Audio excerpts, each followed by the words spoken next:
Can a woman wear sleeveless and short clothes at home during the day or night, or when she is alone at home and also in front of her husband?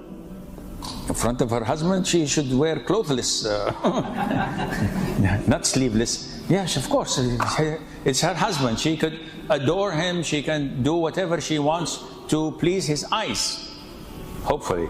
But yes, but when she's alone, she's not obliged to wear the hijab. She's alone and it's hot, so you can wear whatever she wants as long as it's modest and there's no one seeing.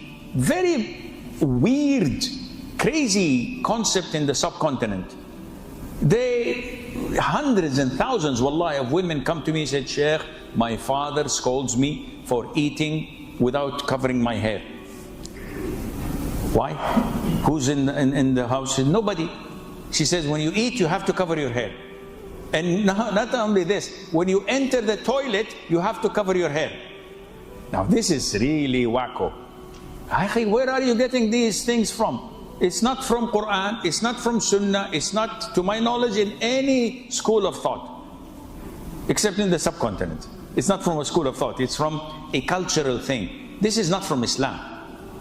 You do not cover your hair in front of your father and your siblings. There's nothing in Islam that calls for this.